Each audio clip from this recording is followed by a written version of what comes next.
시편 23편 1절로 6절입니다.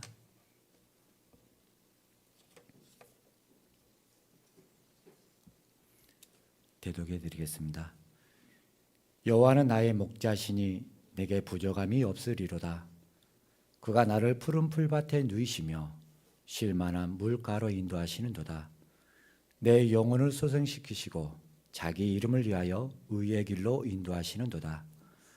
내가 사망의 음침한 골짜기로 다닐지라도 해를 두려워하지 않을 것은 주께서 나와 함께 하심이라. 주의 지팡이와 막대기가 나를 안위하시나이다. 주께서 내 원수의 목전에서 내게 상을 차려주시고 기름을 내 머리에 부으셨으니 내 잔이 넘치나이다. 내 평생의 선하심과 인자하심이 반드시 나를 따르리니 내가 여호와의 집에 영원히 살리로다. 아멘. 김승주 목사님 나오셔서 믿음이 힘이다라는 제목으로 말씀 선포해 주시겠습니다.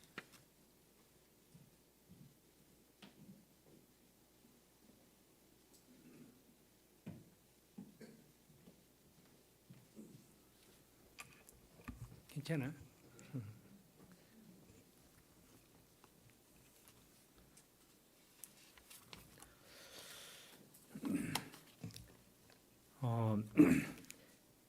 지난주에 이어서 두 번째를 뵈니까 조금 좀 그렇죠? 좀 예. 저는 다른데 이제 이런 교회 초청보다도 호스피스 사역을 30년을 했으니까 초창기, 지금은 뭐 많이들 했는데 초창기에 어떻게 보면 좀 앞섰다고 볼까요? 그러니까 이제 많이 교육 같은 데를 다니고 또 저도 또 우리 이 봉사자들도 양육하고 그럴 때 보통 한 13주, 14주 해요. 그런데 이제 첫날 강의 개강 예배는 대부분 이제 제가 시작을 하겠죠. 근데 다 얼굴이 굳어버리는 거예요. 다 조금 이상한가 봐요. 저를 오랫동안 이렇게 하다 보니까 뭐 좀 그런 것 같아요. 조금 지나다 보면 이제 얼굴들이 펴지고 그러는데 여러분 뭐 그런 거는 아니지만 그래도 처음 보니까 좀 이렇게 되죠. 두 번째 보니까 좀 낫잖아요. 예, 조금 호응도 해주시고 그러네요.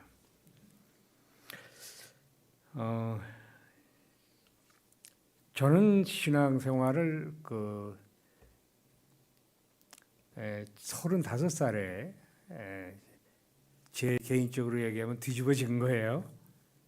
그래가지고 이제 은혜를 체험하고 새로운 세상을 봤어요. 그리고 이제 새롭게 한 번도 후회하지 않고 지금까지 걸어왔습니다.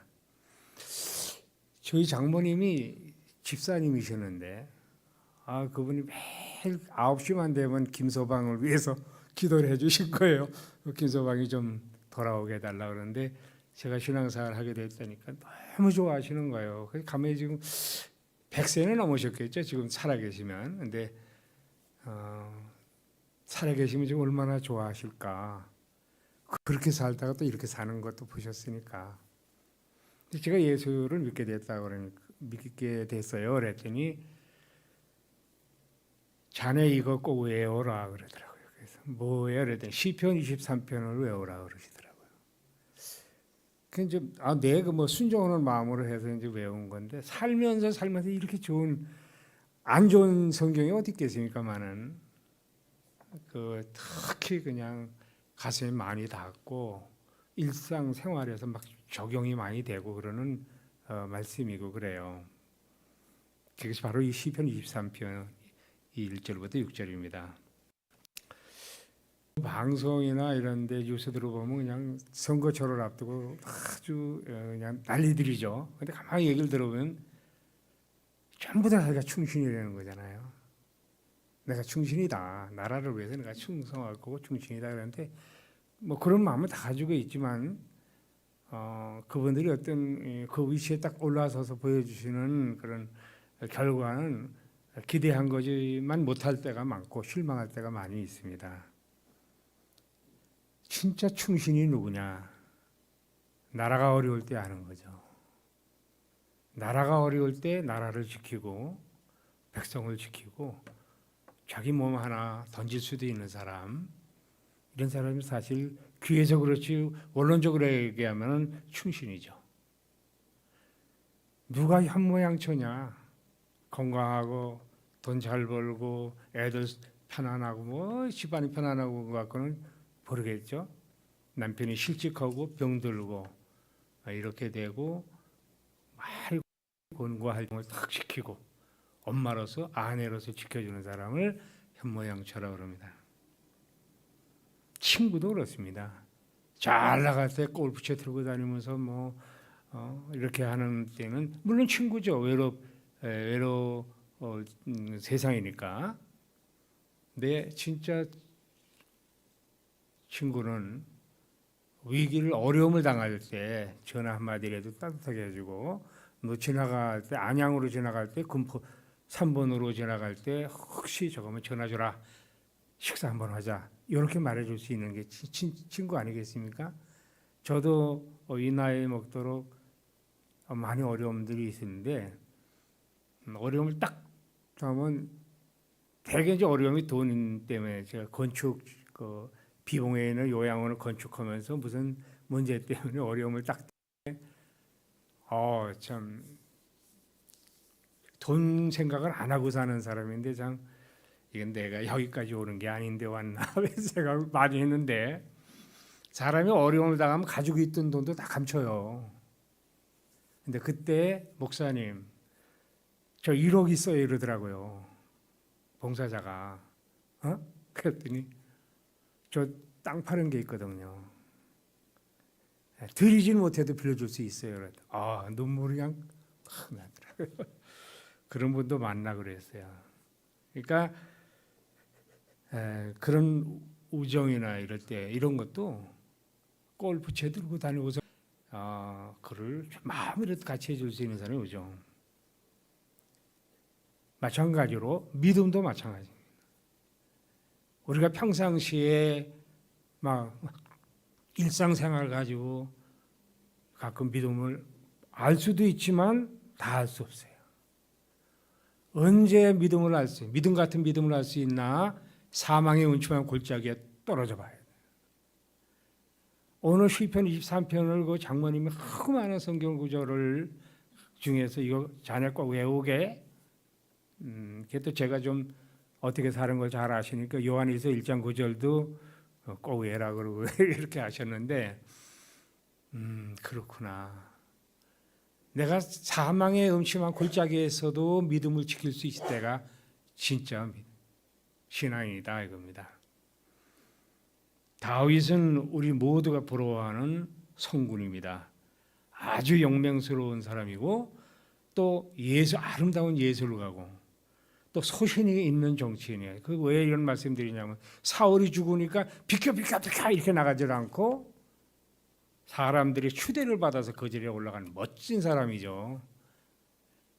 그런 그 아주 소신이 있는 정치인인데 또한 훌륭한 신앙입니다. 시편이 150편의 절반 정도가 다윗이 썼다고 하니까 얼마나 신앙 고백, 거의 신앙 고백인데. 그런데 그 훌륭한 것 중 핵심이 뭐냐면 그 면목을 볼 수 있는 것이 바로 사망의 울침한 골짜기에 곤두박질 쳤다. 성경을 쭉 보면은 사망의 음침한 골짜기에 비유할 만한 죽을 고비를 많이 넘긴 사람이에요. 그런데 결론적으로 보면 그때마다 골짜기를 치고 나왔어요. 어떻게 해서 그런 게 됐을까? 비결이 무엇이었을까? 믿음이래. 근데 오늘 같이 한번 생각해야 될 것은 다윗이 가지고 있던 믿음의 내용, 우리가 또 가져야 될, 탐내야 될 믿음의 내용, 이게 뭔가 한번 생각해 보자는 것이. 첫째로는 인생의 궁극의 목표를 아주 너무도 그 목표가 분명했다는 겁니다. 오늘 6절에 보면은요, 내 평생의 선하심과 인자하심이 반드시 나를 따르리니 내가 여호와의 집에 영원히 살리로다. 비록 내가 사망의 음침한 골짜기 있어도 나는 하나님이 준비해 놓으신 하나님의 나라에 들어가는 걸 확실해. 이 믿음이 목표의식이 너무 확실하다. 그런 지금 이 사망의 음침한 굴절기에 있다 할지라도 어쨌든 반드시 하나님의 나라는 들어가세요. 대통령도 들어가고 싶고 다 들어가고 갈망하는. 지난주에 잠깐 말씀드렸는지 모르지만 제가 강의를 좀 이렇게 좀 여러 군데 지난주 토요일 날 자원봉사자들, 봉사자들 49기가 졸업식을 했어요. 그리고 지금 유튜브로 14과정을 지금 14주 과정을 지금 유튜브로 지금 교육 강의도 하고 그래요. 그러니까 이렇게 원고 가지고 할 때는 모를 때 그렇지 않을 때 있으니까 조금 죽음을 앞두고 있는 분들을 많이 이렇게 만나는 거잖아요. 호스피스가. 인간은 영혼을 가졌다는 존재로서 영적 본능 중에 대표적인 게 두 가지. 본질적 본능은 죄책감이에요.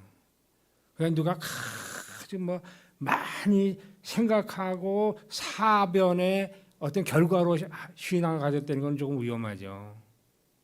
그렇더라도 자기를 깨달아야 되는데 자기 깨닫는 건 말씀 아니면 깨달아지지를 않는 거예요.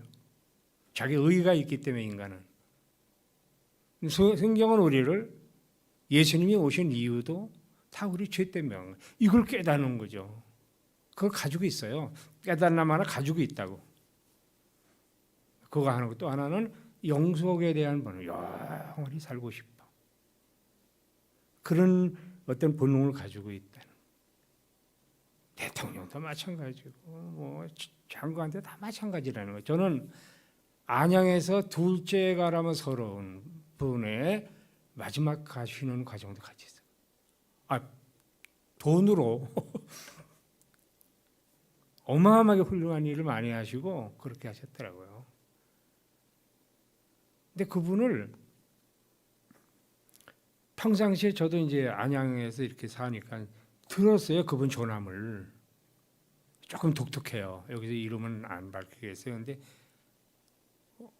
아침에 출근해가지고 이렇게 환자 명단을 이렇게 보니까 그분 서남이 있어요.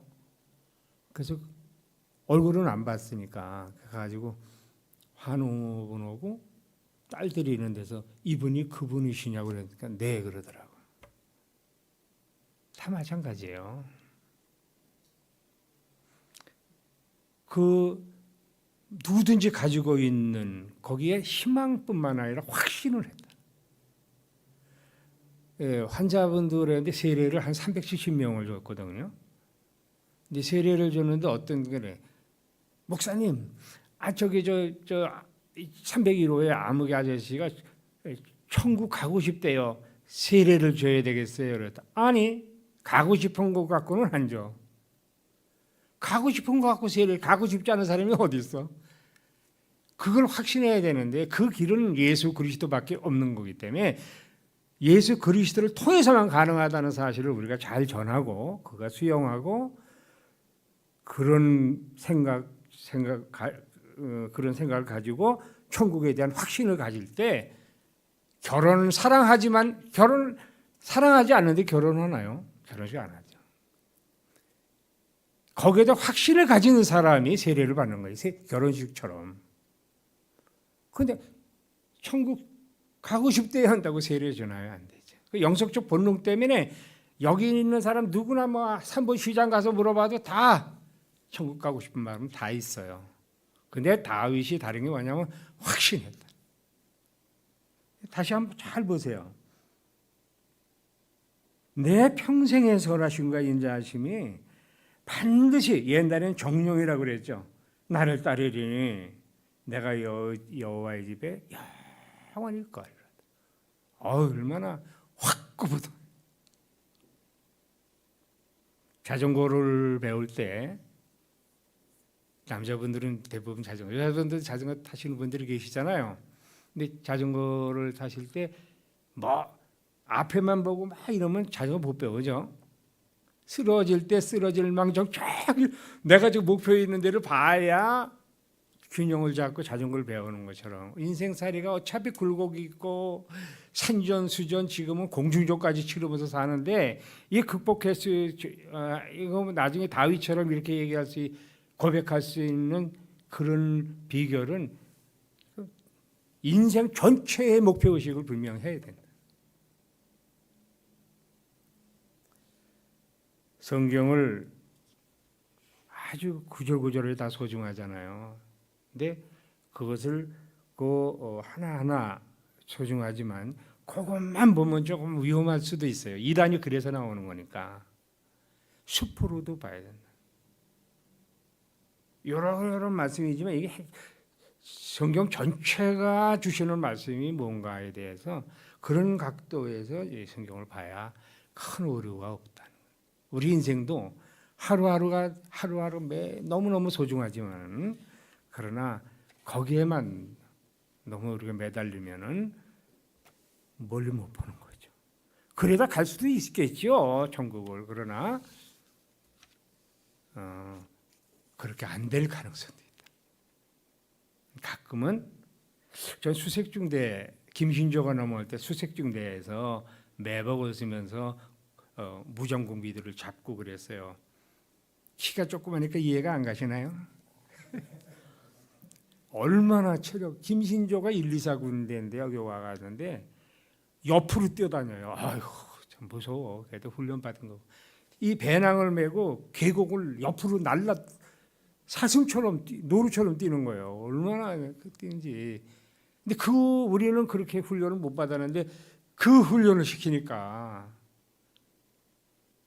속된 말로 죽을 지경이 됐죠. 다 무릎에 다 나이 20살에 무릎에다 물집들이 생기고 전방에 내게 겁이 난다고 후방 간다고 가고 싶다 그러면 백을 써야 옛날 말로 지금은 아니겠지만은 백을 써야 나올 수 있다 그러는데 백을 쓸 필요도 없어. 무릎에 물 차면 나가야 돼. 구보를 감당이 안 되는데 그런 걸 메고. 근데 제가 그거 3년 만기 제대했어요. 네, 고맙습니다. 지나간 얘기죠.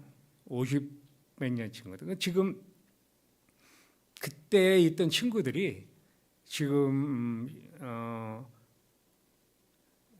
몇 년에 한 번, 몇 달에 한 번씩 모이다가 4개월에 한 번 모이다가 현미 권사님이 갑자기 돌아가셨죠. 그거 보고 야 안 되겠다 한 달에 한 번씩 모이는데 지금 그 12월 첫 주에 만나기로 이제 약속은 돼 있는데 웬만하면 제가 나가려고 예전에는 내 하고 있는 일이 또 맞지도 않아요. 만나면 이거 꺾는데 그러니까 민망도 오고 이제 그래서 그냥 그랬는데 지금은 그래도 이제 웬만하면 나가려고 그래요. 왜 모르잖아요 이거. 그렇게 됐네. 그때 수색중대 이제 매복을 쓸 때 한참 달빛 밑에서 그걸 이렇게 보다 보면요 착각해요. 오고 있는 것 같아. 눈에 착각이죠. 그러면 이제 가만히 있다가 눈을 감고 이러고 있다가 눈을 탁 보면 다시 가 있어 저기. 그 숲이 꼭 움직이는 것처럼 해서 온단 말이죠. 한참 그것만 주시하다 보면 저 오고 있는 거야? 저 공비야? 야야 공비냐? 뭐 눈 감아보죠. 탁 보면 도로가 있다고. 성경은 너무 소중하지만은 여기만 너무 이렇게 해서는 안 되는 거고 숲으로도 볼 줄 알고 내 인생은 너무너무 소중하지만 여기에만 이렇게 하다 보면 우리는 올바로 신앙생활 제대로 못할 수도 있어요. 유혹이 너무 세거든요. 돈 싫어하는 사람 있어요? 사건 터지고 보면 뭐 장로님, 안수 집사님 이거 보면 오늘에만 충실한 거 아니냐. 내 이것이 뭔 훗날과 무슨 연관성이 있느냐를 생각하면서 신앙생활 하라 이거죠. 다윗은 내가 여호와의 집에 영원히 거하리로다. 비록 내가 사망의 문처럼 골짜기 있다 할지라도 어쨌든 어떻게든지 나가서 나 거기 도착할 거야. 이게 우리 믿음의 생활에 중요하다는 말씀입니다. 두 번째로는 동행자에 대한 신뢰가 확고했습니다. 오늘 4절을 보면 오늘 말씀 내가 사막에 묻히면 골짜기로 다닐지라도 해를 두려워하지 않는 것은 주께서 나와 함께 하신 주님이 나와 함께 하신다는 사실에 대한 신뢰가 확고해. 마태복음 8장에 보면은 풍랑이 있는 바다 한복판에서 배로 물이 막 넘어오고 그러니까 그 바다 사람 그저 어부도 출신들이 많이 있는데도 불구하고 막 굉장히 놀래가지고 선생님을 보니까 주무시고 너무나 피곤하시니까 주무시게 하고 우리가 좀 이렇게 좀 우리가 좀 해보자 이렇게 하면서 물도 퍼내고 그렇게 해도 감당이 안 되는 게 마음 먹고 부는 태풍이라 그러니까 그냥 참다 안 돼가지고 막 짜증을 내면서 우리는 죽게 되는데 선생님은 잠만 주무세요 이렇게 깨웠어요. 마태복음 8장에 예수님께서 시원하게 주무시다가 눈을 뜨시고 아이고 나 너희들 말이야 너희들 그러지 말고 잠만 잤잖아 미안해 난 제자들을 정말 잘 둔 것 같아 고마워. 우린 그렇게 위로해야 될 거 아니에요.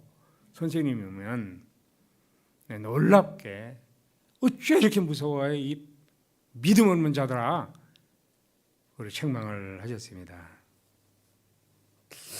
그 이유를 가만히 생각해 보면 주님이 지시한 길에도 풍랑이 일어났다는 사실을 좀 생각을 했었어야 되는 거 아니냐. 왜 선생님이 가라 그러는데 이런 일이 일어나는 거예요. 원망 안에는 그런 것이 포함되어 있다.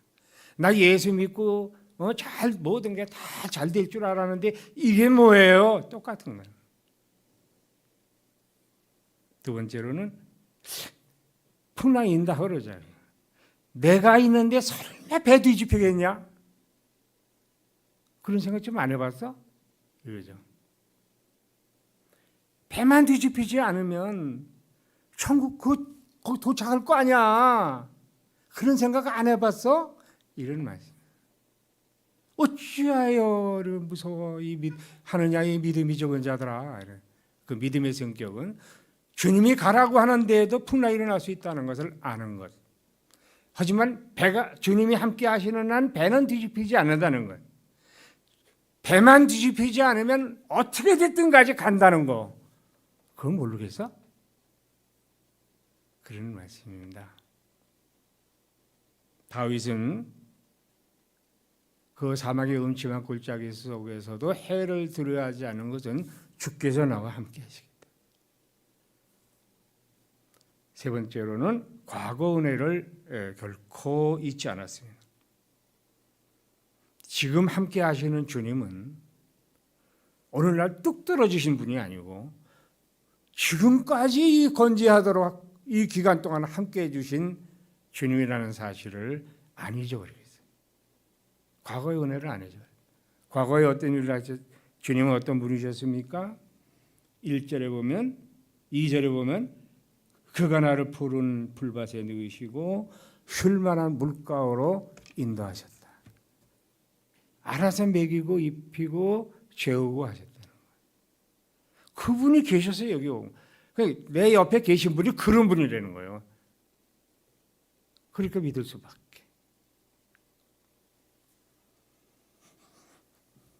오늘은 추수감사주일이잖아요.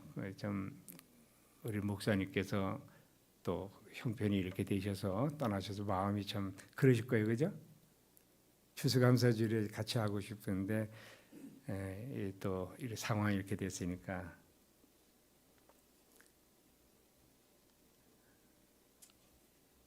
하나님께서 여러분들 위로해 주시리라고 봐요.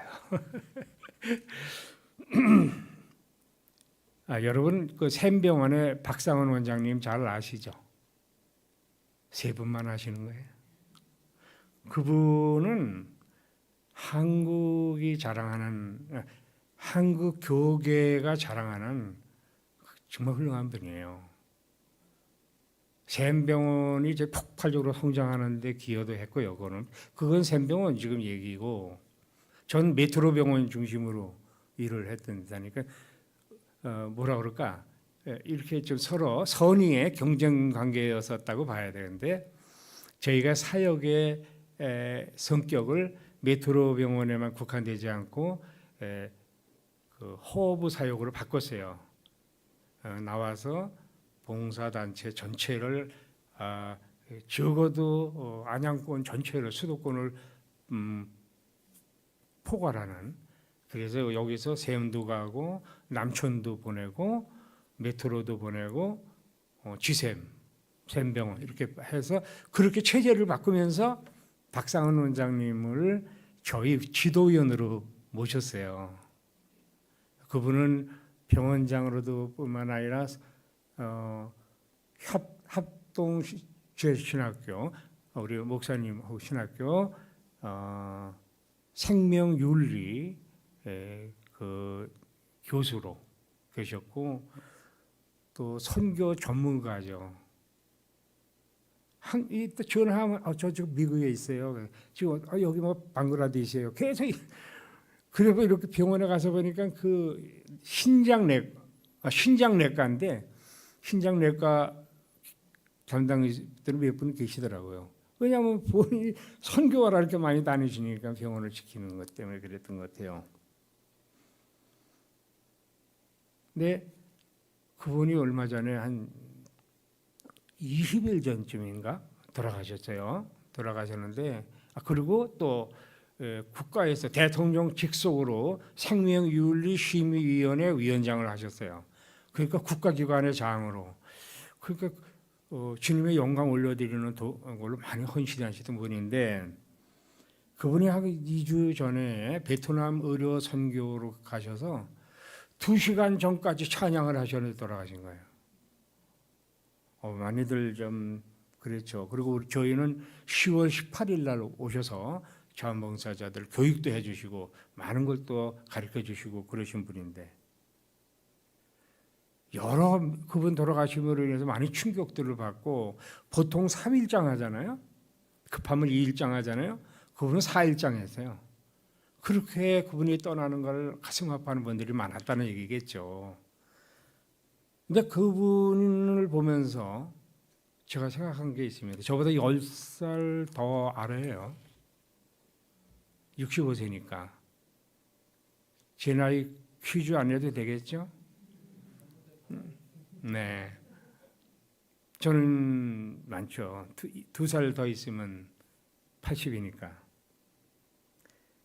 근데 제가 느낀 게 있어요. 받은 게 메시지가 죽음은 내가 생각한 것보다 더 훨씬 빠를 수도 있겠다. 우리가 많은 계산하잖아요. 남하고 비교해가면서 이 정도는 뭐 아니에요. 그분이 그렇게 되는 건 너무 충격이에요.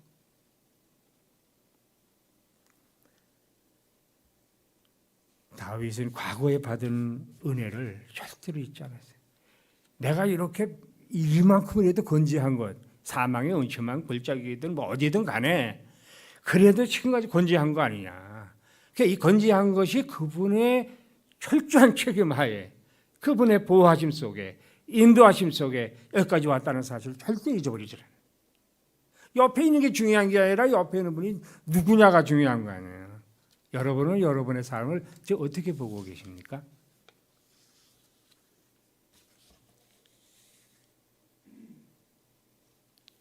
제가 오늘 아침 호스피스 환자 호스피스 얘기를 참 안 하려고 했는데 그냥 그래도 누군지 아셔야 하잖아요. 제가 한국 호스피스 협회 회장 이사장하고 지금 고문으로 있어요. 그러니까 제가 무슨 일을 했다는 게 아니라 그거를 조금 일찍 했다. 일찍 그 촉박을 내딛기 시작했다는 건데 그 병원 안에 들어오는 게 보통 호스피스하고 진단 내리면 한 6개월 본다 그래요. 6개월 정도로 못 살겠는데요. 이렇게 본다 그러니까 먹을 건 많이 먹고 놀러 많이 가고 만날 사람들 만나게 해주라. 그 말이 사형선 거죠, 사실은. 그렇게 했는데 그 충격이 어마어마하잖아요. 하늘이 무너지는 충격 아니에요, 본인은. 그 엄청난 충격을 안고 자기 이제 받아들여야 되는데 실질적으로 호스피스 병원에서 돌아가시는 마지막에 호스피스 병원에서 돌아가시는 평균 날짜가 20여 일이에요. 대한민국이 다.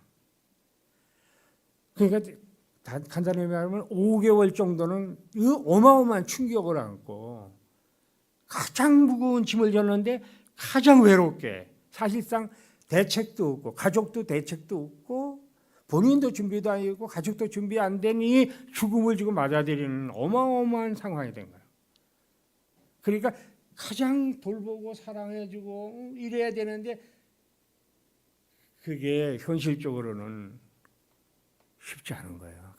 없던 갈등이 생기고 김병의 효자 없다고 그런 일이 생기는 거예요. 그래서 호스피스 메트로에서 호스피스에서 한 3, 4년 한 2년 정도 지나면서 문제가 이 병원이 아니고 입어오는 게 그 전에 사람들이 문제구나.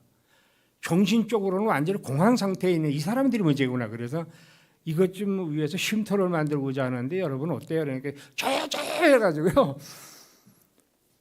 돈 소리를 다 하네요. 100만 원짜리 천사운동을 했는데요. 2, 3년 만에 돈이 다 모아졌어요. 그래가지고 지금 제가 사는 비봉에 쉼터를 만들었어요. 지금은 중축을 해서 그렇게 되는데 거기는 무료예요. 먹고 자는 거다. 저긴 제가 살아요.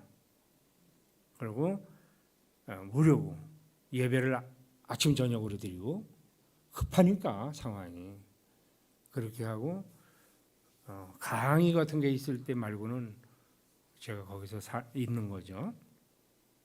그러면서 장기 요양이 생겼어요. 그러는 사이에 장기 요양보험 있잖아요. 그래서 그거를 이제 조그만 요양원을 이렇게 같이 하고 있어요. 방향은 같은 거니까, 그죠? 그러면 요양하고 호스피스가 무슨 차이가 있나? 방향은 같은데 호스피스는 급격히 사망을 맞이하는 거라고. 정신없이 사망을 맞이하는 거죠. 대신에 요양은 조금 시간이 걸리는 거죠. 저도 당뇨도 있고 뭐 고혈압도 있고 다 있거든요. 우리 저 군대 얘기 친구들 얘기했지만 그 당시에 고엽제를 뿌려가지고 고엽제 반자예요. 가지고 있는 거 다 가지고 저도 그저 금방 어떻게 되는 건 아니란 말이죠. 시간이 여유가 있어요. 내가 죽음이라는 걸 생각한다면 준비할 시간이 있는데 호스피스는 준비할 시간이 없어. 급격히 죽음을 맞이하는 게 이게 큰 문제라는 거예요. 근데 오늘 아침까지 제가 이제 거기 환자 어르신들이 있고 그러는데 어떤 의미로 보면 돌봄 자체로 보면 요양이 더 어려울 수도 있어요. 아이 양치질을 하는 거, 식사하시는 거 수발에 30분씩 걸리니 이거 견딜 수 있어요. 30분을 지켜서서 밥을 먹도록 남기는 거 이거 수발하는 게 그것뿐이에요. 양치를 하는 거 그렇죠? 양치를 하다 삼켜버려 또 토해야 될 거 아니에요. 그걸 먹어버려. 오늘 아침 얘기하는 거예요. 기저귀는 얘기 안 할게요. 절대로 기저귀 혼자 못 채워. 못 갈아. 치매가 있다면 더구나. 어떤 때는 힘들다.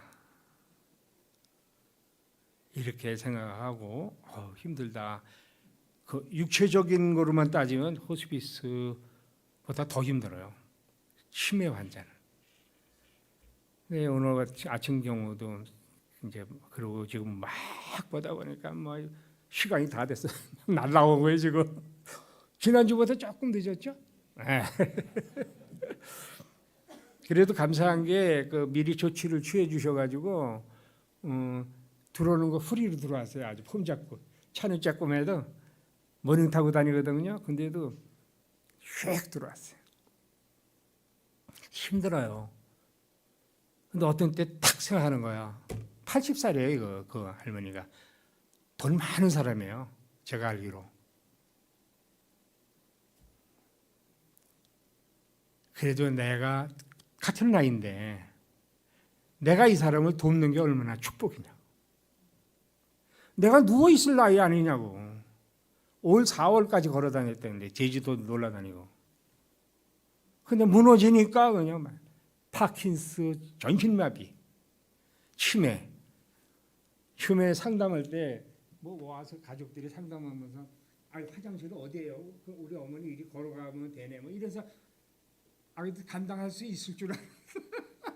딱 들어오다 보니까 완전히 사지가 딱 굳어 있는 분을 오셨는데 요거 하나가 안 되는 거예요. 손은 퉁퉁 붓고.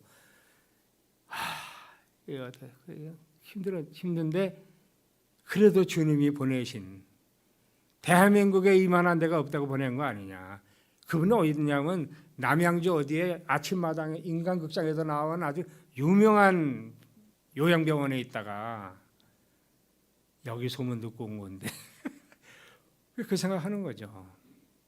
하나님이 보내신 작은 자 아니냐. 그래서 이제 지금 일할 일꾼 놓고 이제 기도하고 있어요. 지난번에 일꾼이 있었는데 요양보호사분이 계셨는데 우리 봉사자가 호계동에서 여기를 차를 2번 타고 와서 5년간 있었어요. 그러다가 이제 했는데 그런 분을 보내주시다고 이제 기도하고 있는데 그걸 보면서 힘들다가도 내가 여기 누울 수도 있는 건데 하나님이 왜 내가 저들을 돕게 하시는구나. 오늘 아침에도 그런 음성을 들었어요. 그게 감사 아니에요? 얼마나 감사해요. 오늘 여러분들도 혹시 무슨 사안이 있고 그러면 추수감사주일 아니에요. 내가 진짜 감사할 게 뭔가 한번 좀 따져보고 맞았으면 좋겠어요. 살아있는 거, 목표가 있는 거, 주님이 옆에 계시는 거, 이것만큼 감사할 일 어디 있습니까? 어차피 세상에 굴곡이 다 있고 차이가 다 있어요. 그거 바라다 봐가지고 절대로 감사할 수 없어요. 불행한 사람, 안 좋은 것만 찾아. 나한테 없는 거. 행복한 사람, 어떻게든지 있는 것만 찾아. 오늘 다시 한번 나는 지금 이런 예배를 우리가 드린다는 것에 주일마다 이 바쁜데 예배를 드린다는 게 무슨 의미가 있다고 생각되세요?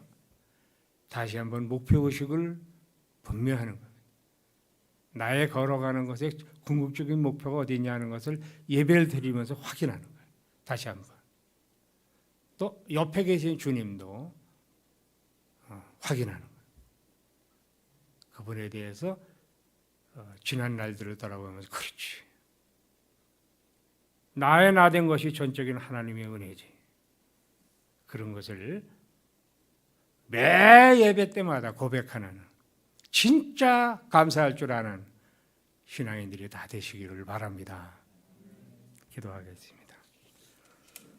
내가 올 때 믿는 자를 보겠느냐 주님 말씀하셨습니다. 가족에는 재산도 없고 사회적인 여러 가지 특별히 내세울 것도 없지만 믿음 하나만은 분명하게 하고 살아가는 저희들이 되게 하여 주옵소서. 목표의식을 분명히 하게 하시고 동행하는 주님을 늘 의식하면서 그분과 소통하면서 살아가는 저희들의 삶이 되게 하여 주시옵소서. 예수님의 이름으로 간절히 기도하옵나이다.